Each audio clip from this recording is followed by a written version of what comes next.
여호와는 나의 목자시니 여호와는 나의 목자시니 오늘 아침 나누고자 할 말씀 제목 세 번째 시간입니다. 지난주에 달라스에서 실행위원회가 있어서 다녀왔습니다. 실행위원회 중에 한 목사님이 뉴욕에서 목회했을 때에 경험했던 것을 이야기했습니다. 그 교회에서 야외 예배를 드리려고 날짜를 잡기만 하면은 어김없이 비가 왔다는 것입니다. 한 해도 빠짐없이 다음 주일엔 야외 예배를 드리게 됩니다 라고 광고를 하면은 그 주일엔 반드시 비가 왔다는 것입니다. 일부러 그렇게 하려고 해도 안 될 텐데 하여튼 기가 막히게 야외 예배를 드리려고 하기만 하면은 그 주일에 비가 오더라는 것입니다. 한 번은 비가 오는데도 불구하고 믿음으로 가자 하고 모든 성도들이 차를 타고 야외 예배로 갔대요. 그런데 그날따라 비가 오는데 장대비가 쏟아져요. 마치 물동이에 그냥 물을 담아다가 앞에 창문에다 그냥 쏟아 부어버리는, 가끔 우리 노르에도 그런 경우 있잖아요. 전혀 앞에 보이지 않는 거예요. 그래서 도저히 안 되겠다 싶어서 뉴욕에는 큰 다리들이 많이 있잖아요. 그 다리 밑으로 다 가서 차를 파킹하고 그 목사님이 가만 생각하니까 기도하면 비가 멈출 것 같은 이 믿음이 오더래요. 그래서 좀 나가서 비가 막 장대비가 쏟아지는데 두 손 들고 나사렛 예수를 명하는 비야 멈춰라. 그 부분에서 다른 모든 실행의 목사님들의 눈이 반짝반짝 빛났어요. 저도 좀 궁금하더라고요. 어떻게 됐는지. 비가 멈췄겠어요? 안 멈췄겠어요? 예? 그 목사님이 두 손을 들고 나사렛 예수를 명하는 비야 멈춰라. 비만 쏟아지더랍니다. 다른 목사님들의 조금 눈치를 보니까 실망한 눈치였어요. 뭔가 좀 기대하고 있었는데, 그런데 그 목사님이 계속해서 말했어요. 그런데 말입니다. 그 다음 해부터는 야외 때 한 번도 비가 오지 않았다는 것입니다. 그래서 제가 그 목사님께 그랬어요. 어떤 형편 때문에 목사님의 기도를 들어주시지 못한 하나님께서 되게 미안했나 봅니다. 그랬더니 그 모든 목사님들이 다 웃을 것 같아졌어요. 여러분, 우리 인생을 가만히 들여다보면 이 총천연색 파노라마가 맞죠. 단순한 인생은 하나도 없습니다. 쉬운 인생도 하나도 없습니다. 저 사람은 고생을 몰랐겠구나 라고 생각이 드는 그 사람도 막상 뚜껑을 열어보면 파란만장한 삶을 살았던 것을 알게 됩니다. 이 걱정이 끝나면 저 걱정이 찾아오고, 이 일이 마무리되면 저 일이 찾아오는 등등 긴장의 끝을 놓칠 수 없는 것이 우리 인생입니다. 다윗의 인생이나 우리의 인생이나 다를 바가 없습니다. 여러분, 다윗의 인생을 가만히 살펴보세요. 파란만장했지요. 양이나 치는 무명의 소년이 어느 날 갑자기 온 백성들로부터 칭송을 받는 유명인 인사가 됐습니다. 왕의 사위가 되어서 왕실에서 살다가 어느 날 갑자기 광야로 도망쳐서 살아야만 했습니다. 별의별 일들을 만나면서 깊은 골짜기를 걸어가기도 했었지만 때로는 정상 위를 걸어다니기도 했습니다. 다윗은 자신의 인생의 최전성기에 그는 인생의 가장 아픈 일을 겪기도 했습니다. 이 다윗의 인생을 보면은 반전의 반전이 거듭된 것을 우리는 알 수가 있습니다. 그런데 여러분, 그런 다윗의 인생을 가만히 주의 깊게 살펴보면은 그 인생 속에 항상 계신 분이 있었는데 바로 하나님이었습니다. 다윗의 인생 이야기에서 하나님을 빼놓을 수 없습니다. 그만큼 다윗은 하나님과 떼어넣으려야 떼어놓을 수 없었던 그런 관계 속에서 살고 있었습니다. 무명소년에서 유명인 사람, 왕실에 호화롭게 살다가 아무것도 없는 빈 광야에서 고생하다가 꼭 깊은 골짜기 살다가 상정상에 가니까 최고의 왕이 하나 있었는데 갑자기 아들과 신복이 배신을 해요. 참 별별 일이 다윗의 인생 속에 일어났지만, 그러나 한 가지 변하지 않은 일은 하나님께서 늘 다윗과 함께 하셨고 다윗이 그런 하나님과 역시 함께 했다는 사실입니다. 사랑하는 여러분, 우리 모두 다 숨을 쉬고 살아가는 동안 인생을 살아가고 있습니다. 어떤 사람들은 천국을 향해서 순례길을 걸어가고 있고 어떤 사람은 지옥을 향해서 순례길을 걸어가고 있습니다. 순례길을 걸어가다가 애초갈 수 없는 일로 인해서 삶의 방향을 잃어버리기도 합니다. 혹은 답답한 심정 속에서 정신줄을 놓기도 합니다. 혹은 인생의 파도가 치는 대로 그냥 허우적거리면서 휩쓸려 가기도 합니다. 그래서 우리 인생은 나침반과 지도가 있어야 합니다. 그래야만 인생의 방향을 제대로 알고 살아갈 수 있기 때문입니다. 여러분, 누가 순례자의 길을 걸어갈 때, 누가 순례의 길을 걸어가고 있을 때에 웃을 수 있는지 아십니까? 다윗처럼 인생 속에 하나님을 두고 살아가는 사람입니다.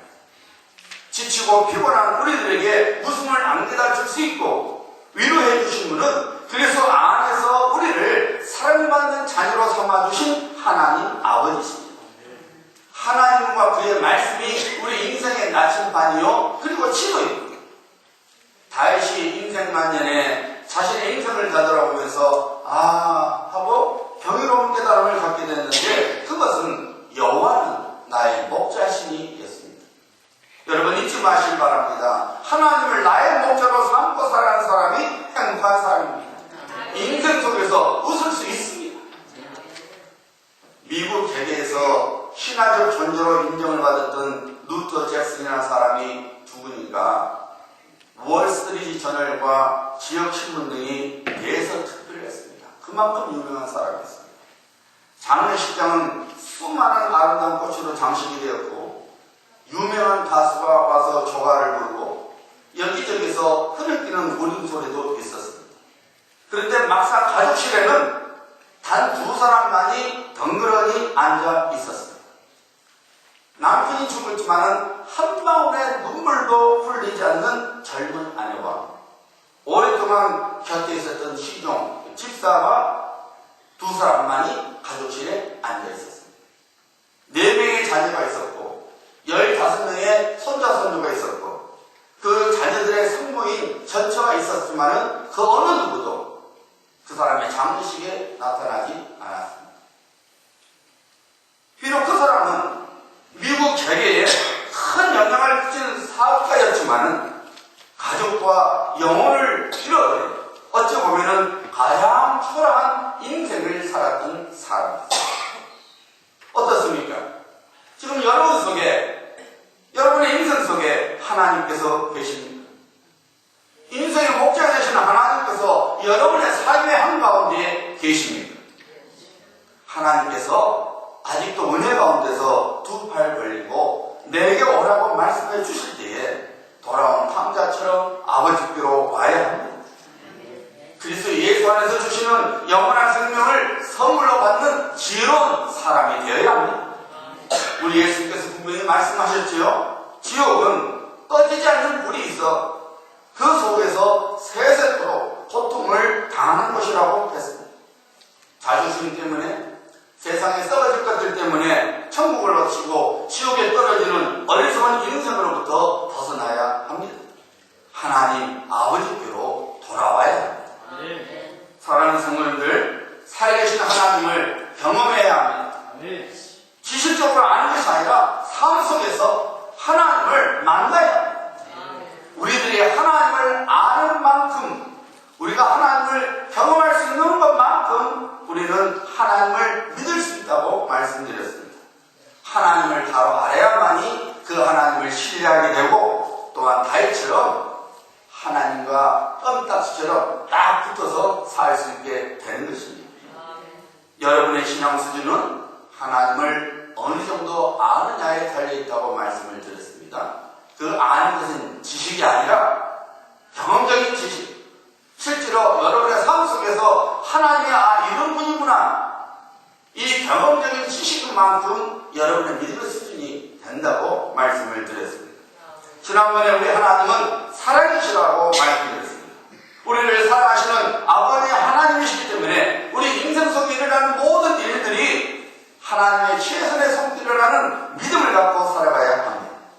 원망과 불평의 포로가 되어서 우울증과 열등감으로 사는 것이 아니라 하나님은 사랑이시기 때문에 나의 인생을 향한 하나님의 뜻은 늘 최선이라고 믿고 하나님께 소망을 두고 살아가야 합니다.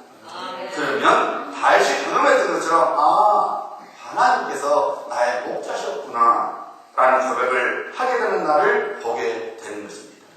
잊지 마시기 바랍니다. 환경이 어떻든지 하나님의 사랑은 결코 변하지 않습니다. 또한 떠나지 않습니다. 우리 모두는 그리스도 예수 안에서 하나님의 사랑의 호로입니다. 오늘도 계속해서 하나님께서 누구인지를 살펴보기를 원합니다. 자, 우리 하나님은 모든 것을 아시는 하나님이십니다. 요한 1서 3장 20절입니다. 하나님은 우리 마음보다 크시고 모든 것을 아시기 때문이라. 마태복음 10장 30절 말씀이죠. 우리가 좋아하는 말씀이죠. 너희에게는 머리털까지 다 세신 바 되었나니. 사도 요한이 선포하고 있죠. He knows everything. 하나님께서 모든 것을 아신다는 것입니다. 마태는 더 구체적으로 선포하고 합니다. 머리털까지, 너희의 머리털까지 다 세신 바 되었나니. 우리 하나님께서는 본질적으로 모든 것을 다 아십니다. 하나님께서는 모든 지식을 갖고 계십니다. 과거, 현재, 그리고 미래 그 무엇도 하나님의 지식의 범위에서 벗어나지 못합니다. 하나님께서는 모든 것을 다 아시고 계시기 때문에 우리 인생을 인도하시는 하나님의 방법은 항상 옳습니다. 하나님의 자녀, 즉 성도는 이 믿음을 갖고 살아가야 합니다. 현재 나의 인생의 모습이 어떠하든지 나의 갈 길을 누구보다도 하나님께서 잘 아시니 나의 인생 속에 선하신 하나님의 인도하심이 반드시 있음을 믿고 하나님의 뜻을 거스르지 말고 오히려 그 뜻에 순종하며 살아가야 합니다. 이것이 하나님의 구원을 보는 비결입니다. 다윗의 인생을 세워주신 하나님을 경험하는 비결입니다. 오늘날 수많은 그리스도인들이 이사야서 40장에 나오는 이스라엘 백성들처럼 살아가고 있습니다. 이사야서 40장 27절에 보면은 이런 말씀이 있습니다. 야곱아, 이스라엘 백성을 부르는 겁니다.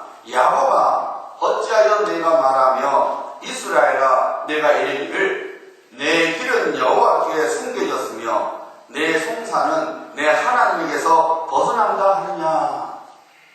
이 말씀의 배경은 남한국 유다가 그들의 죄악으로 말미암아 하나님의 징계를 받아서 바벨론 제국에게 멸망을 당하고 말았는데 이스라엘 백성들을 생각하기에는 비록 자기들이 멸망을 당했지만은 금방 하나님께서 자기들을 회복시켜 주실 알았는데 수십 년이 지나도 회복될 조짐이 보이지 않으니까 하는 말이었습니다. 하나님이 우리 사정을 모르시는구나. 우리가 애타게 우리 억울함을 하나님께 말씀드려도 하나님이 이제는 우리를 돌아보시지 않는구나. 바로 그런 불평과 그런 원망을 하나님께 쏟아놨습니다. 그래서 하나님께서 이사야 선지자 중심에 주신 말씀이 바로 이사야서 40장 27절부터 31절 말씀입니다. 자, 구약 페이지수로 1016페이지 저랑 같으면은 이사야서 40장 27절부터 31절 말씀 한번 찾아보시기 바랍니다. 구약 페이지수로 1016페이지입니다. 아마 비슷하시겠죠?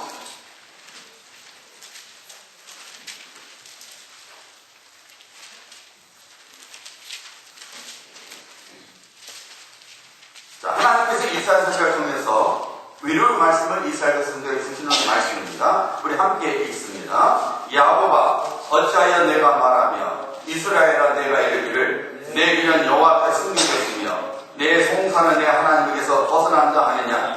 너는 알지 못하였느냐, 듣지 못하였느냐. 영원하신 하나님 여호와 땅끝까지 창조하신 이는 피곤하지 않으시며 곤비하지 않으시며 명철이 한이 없으시며 피곤한 자에게 능력을 주시며 무능한 자에게는 힘을 다하시나니 소년이라도 피곤하며 곤비하며 장정이라도 넘어지며 쓰러지되 오직 여호와를 앙망하는 자는 새 힘을 얻으리니 독수리 날개치며 올라감 같을 것이요 다른 박질하여도 곤비하지 아니하겠고 걸어가도 피곤하지 아니하리로다. 아멘. 명철이 한이 없으신 하나님, 모든 것을 아시는 하나님, 그 하나님을 앙망하는 자, 그 하나님의 소망을 두는 자는 소년이라도 피곤하며 고민하고 장정이라도 넘어지며 쓰러질지라도 하나님의 소망을 가는 자는 명철이 한이 없으신 하나님 때문에 생을 얻게 되고 독수리에 날개치며 올라가는 것이 올라간다는 것입니다. 우리들이 종종 하나님께 하소연을 합니다. 하나님, 제 사정이 이렇게 딱한데 알고나 계십니까? 왜 도와주지 않습니까? 하나님, 제 기도 듣습니까? 에이, 하나님께 기도해봤자 내 입만 아플 뿐이지 하나님은 전혀 거들떠보지도 않아. 이스라엘 백성처럼 우리는 그런 하소연을 하고 원망하고 불평을 합니다. 하지만 우리 하나님은 모든 것을 아시는 하나님이십니다. 우리 머리로는 도저히 하나님의 명철을 따라갈 수 없습니다. 여러분, 신앙생활 중에 우리는 그 점을 인정해야 돼요. 하나님의 생각, 하나님의 길은 하늘과 하늘이 땅보다 높은 같이 우리하고 차이가 있어요. 그걸 우리가 인정해야 됩니다. 우리가 어떻게 하나님의 마음을 다 알 수 있어요? 우리가 어떻게 감히 하나님의 생각을 따라갈 수 있습니까? 우리의 약점을 알아야 됩니다. 우리의 부족함을 알아야 됩니다. 여러분, 미륵 곰탱이가 천장에 따지려고 덤벼들면 자기만 피곤해요. 안 됩니다. 예를 들어서 여러분들이 비행기를 타고 한국에 간다고 가정을 해보세요. 여러분이 비행기를 타자마자 조종실에 있는 조종사에 가고 비행기를 어떻게 뜹니까? 비행기 운전할 줄 아세요? 얼마나 운전해봤는데요. 바람이 불면 어떻게 됩니까? 유압을 체크하신다요? 바퀴를 잘 나오나요? 계속 의심하면서 조종사에게 질문해보세요. 여러분은 평생 노비를 못 갑니다. 못 가는 거예요. 여러분만 못 가는 게 아니라 조종사까지 붙들어 놓는 거예요. 어떻게 해야 돼요? 그냥 믿고 자리에 앉아있으면 되는 거예요. 그러면은 기류가 있어서 비행기가 흔들릴 수도 있어요. 때로는 날씨 때문에 좀 지연될 수도 있습니다. 하지만 조종사를 믿고 앉아있으면 여러분이 원하는 곳에 가게 되는 것입니다. 여러분, 가만히 있는 것이 바보가 아니에요. 오히려 그렇게 하는 것이 지혜로운 것입니다. 가정생활이나 교회생활도 마찬가지입니다. 모르면 잘하는 사람이 하는 대로 보고 있으면 돼요. 예를 들어서 여러분 가정생활에서 쿡을 한다, 음식을 한다 생각해보세요. 음식은 하나도 모르는 사람이 음식 잘하는 사람에게 붙어갖고 소금을 그렇게 넣는 것이 아니고 간장을 그렇게 넣는 것이 아니고 이것은 이렇게 쿡을 하는 것이고 후라이팬을 이렇게 쓰고 막 해보세요. 예를 들어서 우리 왕국 선생님이 이제 식당을 그만두셨는데 왕국 선생님이 식당 쿡을 하는데 제가 갖고 왕국 선생님 후라이팬을 이렇게 뒤집는 거 아니에요. 이렇게 뒤집어야죠. 소금을 그렇게 넣으니까 이렇게 넣어야죠. 해봐요. 식구들 다 굶어 죽어요. 가만히 있어야 돼요. 전문가 하는 걸 보고 있어야 돼요. 단지 곁에 있다가 이것 좀 해주세요 하면 그것만 하면 됩니다. 가만히 있는 것이 자신이 상하는 것도 아니고 못 넣는 것이 아닙니다. 가만히 있는 것이 지혜로운 거예요. 우리가 하나님 앞에 하나님 이렇게 해야 되는 거 아닙니까? 저렇게 해야 되는 거 아닙니까? 하나님은 전문가 중에 전문가신데 우리는 아마추어 중에 생 초보인데 하나님 이렇게 해서요 저렇게 해서 안 돼요. 가만히 하나님을 믿고 모든 것이 아시는 하나님을 믿고 가만히 있으면 됩니다. 아멘. 여러분, 하나님께서는 우리를 만드신 분이에요. 우리의 과거, 현재 그리고 미래를 완전히 꿰뚫고 계신 분이십니다. 그런데다가 자녀를 향한 하나님 아버지의 진심은 행복이요, 평강이요, 그리고 형통함입니다. 인생이 어렵지 않은 자는 하나도 없습니다. 입을 와 다물고 있어서 그렇지 모두 다 힘들게 인생을 살아가고 있습니다. 하지만 하나님을 나의 하나님으로 믿고 사는 사람은 하나님께서 내 삶을 다 알고 계신다라는 믿음으로 살아가야 합니다. 그 눈으로 자신의 인생을 바라봐야 해요. 여러분 아십니까? 우리의 시각이 우리의 미래입니다. 여러분이 어떤 뷰 포인트로 어떤 시각을 갖고 뭘 바라보면 사는 것이 여러분의 미래라고 말합니다. 여러분이 검정을 보면 여러분의 미래는 검정. 여러분이 빨간 걸 보면 여러분의 미래는 빨간 것입니다. 우리의 시각이 우리의 미래입니다. 성도가 어떤 사람입니까? 눈에 보이는 환경과 자신의 연약함을 뛰어넘어서 역사하시는 하나님을 바라보는 사람이에요. 우리가 잘 아는 대로 요셉은 종사했습니다. 노예 삶을 살았습니다. 심지어 죄수의 삶을 살았습니다. 그냥 우연히 그렇게 된 것이었습니까? 우리는 잘 알고 있지요. 요셉의 모든 인생은 하나님의 손 안에 있었습니다. 요셉의 모든 인생 내용은 종사했고 노예사했고 죄인의 삶을 살았던 것은 하나님께서 그를 복의 도구로 휘저가는 하나님의 인도하심이었습니다. 여러분의 인생을 살펴보세요. 한때 인생의 아픔이 아무런 의미도 없었던 아픔이었던가요? 결코 그렇지 않으면 여러분 스스로 잘 알 수 있습니다. 인생 구석구석에 하나님의 선하신 인도하심이 있었음을 깨닫게 됩니다. 그때는 내가 알지 못했을 뿐이지 지나가고 보니까 하나님이 그렇게 하셨구나. 우리 알잖아요. 그때는 내가 맞고 하나님께서 틀린 줄 알았지만 지금에 돌이켜보니까 내가 틀렸고 하나님께서 맞았다는 것을 우리는 알고 있지 않습니까? 자문기자는 분명하고 있지요. 너의 행사를 여호와께 맡기라. 그리하면 내가 경영한 것이 이루어지리라. 여러분, 맡기는 것은 내가 아무 일도 하지 않고 손 놓고 하늘만 쳐다보는 것이 아닙니다.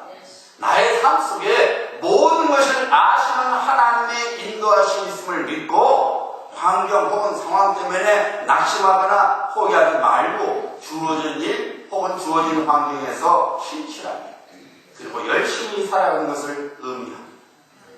비록 육신적인 환경을 보면 내가 불평할 수밖에 없고 부정적인 말을 할 수밖에 없을지라도 내 사정을 하나님은 아십니까?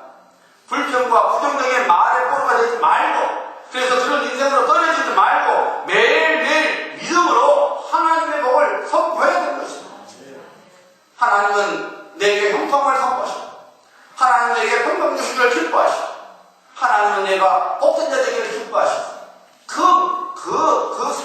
내 사정 아시는 하나님을 하나님께 소망을 두고 믿음으로 하나님의 복을 선포해야 된다는 말입니다. 그러면 하나님께서 약속하십니다. 그의 귀에 들리는 대로 그대로 이루어 주십니다. 어둠 속에 감춰둔 하나님의 보화를 보게 만들어 주시는 것입니다. 잊지 마시기 바랍니다. 나의 하나님은 모든 것을 아시는 하나님이십니다. 그러므로 우리 인생을 향한 하나님의 인도하심은 항상 옳습니다. 이 믿음으로 하나님께 대한 소망을 놓치지 말아야 합니다. 하나님을 붙드는 마음이 식어지면 안 됩니다. 다윗처럼 늘 삶의 중심에 하나님을 두셔야 합니다.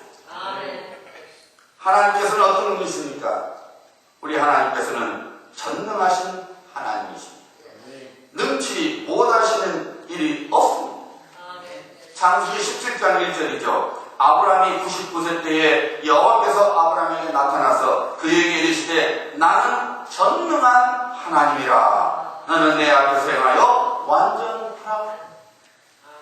여러분, 하나님께서 사람에게 제일 먼저 하나님께 대하여 깨우쳐 주신 것이 뭐냐면 나는 전능한 자라는 것입니다. 여러분,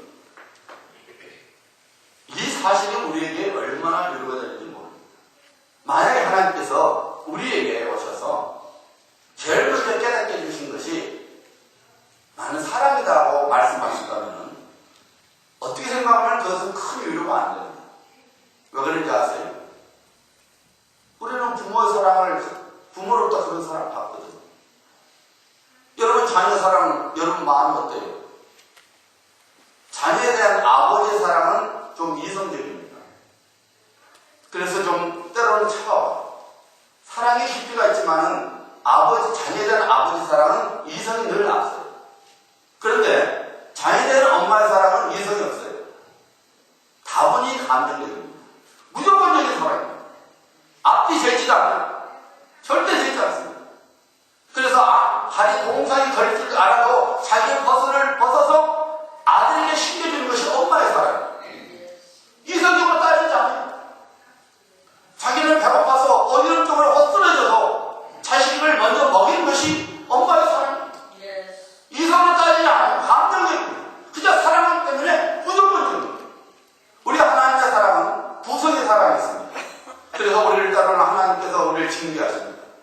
정신 차리라고 매도 때리십니다.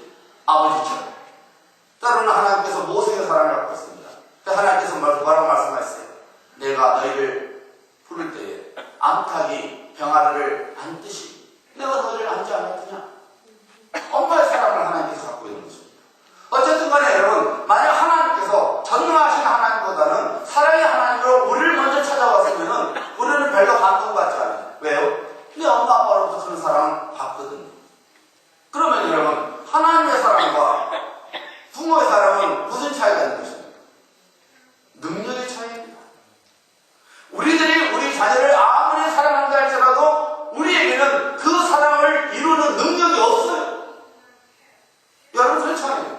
여러분 자신을 바라보면서 여러분이 정말 사랑하는 것만큼 다 해줄 수 있습니까? 해주고 싶어도 못해요. 왜요? 능력이 없잖아요. 능력이 없잖아요. 능력이 없잖아요. 그래서 여러분 자녀에게 차를 사줄 때에 부모의 심령은 다 최고급 차를 사주고 싶죠.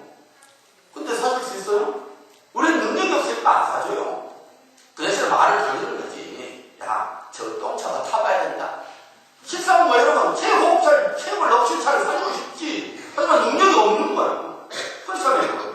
우리가 최선의 환경을 자식에게 주기를 원해요. 하지만 우리가 줍니까? 못 줘요. 대신에 뭐라고 해요? 야, 거선도 해봐야 된다. 하지만 실상은 마음이 그거 아니에요. 해주고 싶어요. 다 해주고 싶어요. 하지만 능력이 없어요. 하지만 우리를 사랑하시는 하나님은 능치 못하시 없는 하나님이에요. 하나님의 사랑을 온전히 이룰 수 있는 능력을 갖고 있는 분이에요. 그래서 하나님께서는 우리를 온전히 사랑하실 수 있고 동시에 우리는 온전히 하나님을 의지할 수 있다. 그래서 우리가 위로가 되는 거예요. 나를 죽기까지 사랑하는 하나님은 능치 못하시 없는 하나님, 전능하신 하나님. 그래서 내 인생을 맡겨도 돼 위로하며 평강이 오는 것입니다. 전능하신 하나님이시기 때문에 다니엘을 사자굴에서도 건져내실 수 있었던 겁니다. 전능하신 하나님이시기 때문에 사드락, 메삭, 아벤노고를 그 뜨거운 불 속에서도 건져내 주었던 것입니다. 그들을 사랑도 하셨지만 능치 못하심이 없는 하나님이시기에 그 모든 것들이 가능했던 것입니다. 우리 예수님께서 우리를 그토록 사랑하셨기에 하늘 보좌를 놔두고 사랑으로 이 땅에 오셨습니다. 이 땅에 오신 예수님께서 사랑만 보이셨습니까? 아닙니다. 복음서 기자들이 뭘 바라고 증거했습니까? 우리 예수님께서 모든 질병과 약함을 고쳐주었다고 했습니다. 더러운 귀신으로부터 건져내 주었다고 했습니다. 능력이 하나님이십니다. 사랑만 하셨을 뿐만 아니라 능력이 하나님이셨기 때문에 모든 질병과 약함을 고쳐주시고 더러운 귀신을 쫓아내서 온전한 삶을 사시도록 해주신 것입니다. 무엇보다도 사망을 이기는 능력을 인해서 장차 우리 모두는 부활하게 됩니다. 믿으시면 아멘. 우리는 죽음으로 끝나는 거 아니에요. 우리가 이 땅에서 죽는 시기에 죽으면 우리의 영이 천국에 가지만 우리 주님께서 다시 오신 날 모든 죽은 자들이 살아나서 새로운 몸을 입고 영원토록 새로 삶을 통해서 주님과 살게 되는데 그 부활의 능력이 왜 가능한 거예요? 우리 하나님은 능치 못하심이 없기 때문입니다.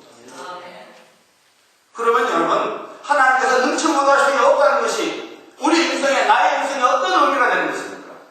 그것은 우리 인생을 향한 하나님의 뜻을 우리로 하여금 이루게 하신다는 것입니다.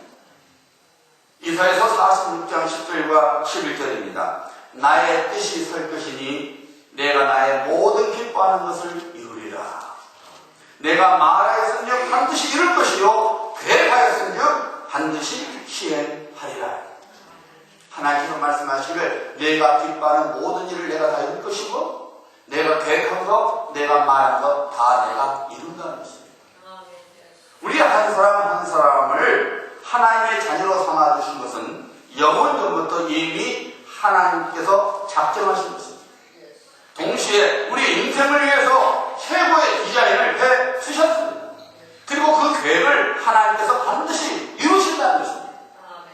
하나님께서는 우리 한 사람 한 사람을 그의 구원의 구원과 복의 도구로 사용하십니다. 그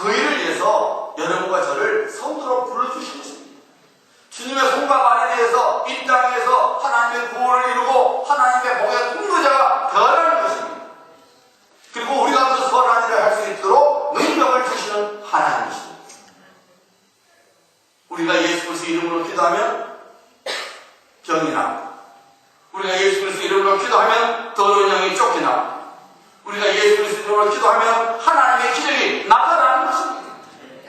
뿐만 아닙니다. 하나님께서는 우리들이 풍성한 삶을 살아갈 수 있도록 복을 선포하셨습니다. 일찍이 아브라함에게 선포하신 복이 우리에게 주신 복입니다. 갈라디아서 3장 29절이죠. 잘 들어보세요. 너희가 그리스도의 것이면 곧 아브라함의 자손이요 약속대로 유업을 이을 자니라.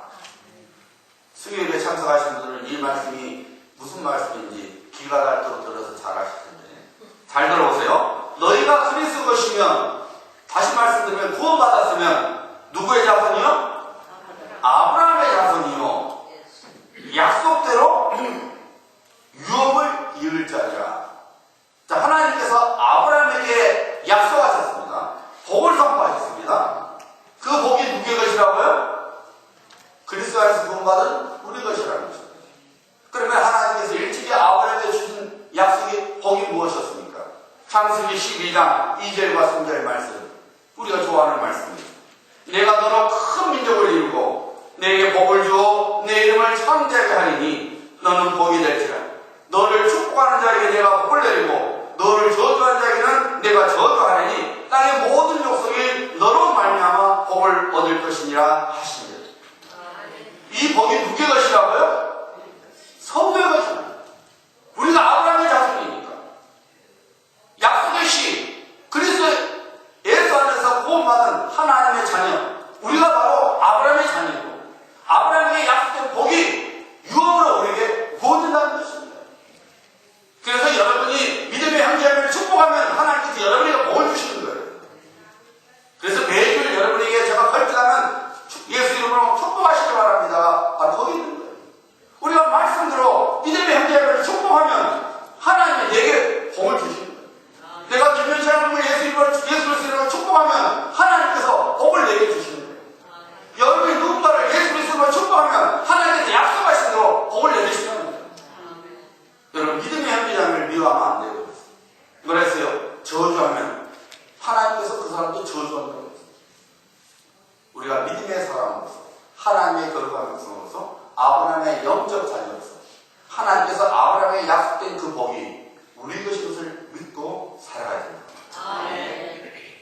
사랑하는 성도님들, 하나님의 말씀을 통해 우리 모두에게 약속하시는 것들은 반드시 이루어집니다. 왜냐하면 우리 하나님은 능치 못하심이 없는 전능하신 하나님이시기 때문입니다. 하나님을 믿는 자는 인생의 열고성을 무너뜨리게 됩니다. 하나님을 믿는 자는 사자처럼 덤벼드는 원수 마귀를 능히 쫓아냅니다. 하나님을 믿는 사람은 불같은 시험을 능히 이기게 됩니다. 왜냐하면 우리에게 능력 주시는 하나님은 능치 못하시는 하나님이기 때문에 하나님의 그 능력으로 우리는 불같은 시험을 이기게 되고 사자 같은 원수 마귀를 이기게 되고 여리고성을 무너뜨립니다. 갈릴리 초마을에 무식한 어울이었던 베드로와 요한 그리고 야고보 등이 어떻게 복된 인생의 소유자가 될 수 있었습니다. 7 귀신에게 들려서 인생의 밑바닥에 삶을 살았던 막달라 마리아가 어떻게 신앙의 표본이 될 수 있었던 행복한 자가 될 수 있었습니까? 교만에 찌들려서 죄인 중에 괴수로서 살았던 바울이 어떻게 위대한 사도가 될 수 있었습니까? 전능하신 하나님의 부르심에 순종하여 그들의 인생을 하나님께 맡기니 그것이 가능했던 것입니다. 더러운 귀신이 7 귀신에 들려서 아무 소망이 없는 여인이 전능하신 주님을 만나게 됩니다. 오늘날 우리들에게 믿음의 본이 되는 사람이 되고 예수님의 부활을 처음으로 목표한 자가 되는 복된 인생의 소유입니다. 교만에 빠져서 교회를 핍박하고 잔해했던 그 사울이 전능하신 주님을 만나게 됩니다. 위대한 사도가 되어서 오늘날 정말로 우리가 참 그 사도 바울의 놀라운 그 영향력을 우리가 날마다 먹고 살고 있지 않습니까? 여러분, 베드로, 야고보, 요한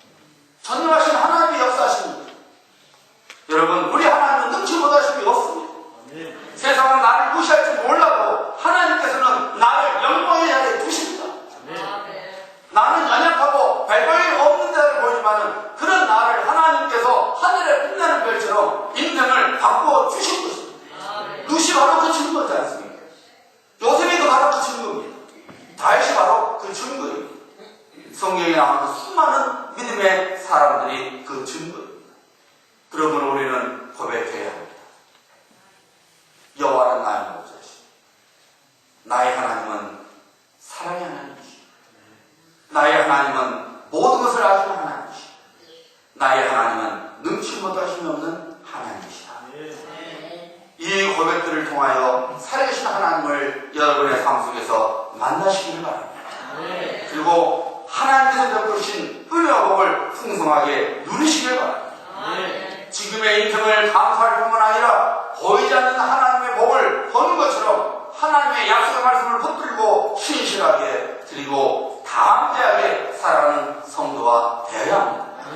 이런 성도가 되어서 다윗과 같은 복된 고백을 하는 여러분들 되시기를 우리 주 예수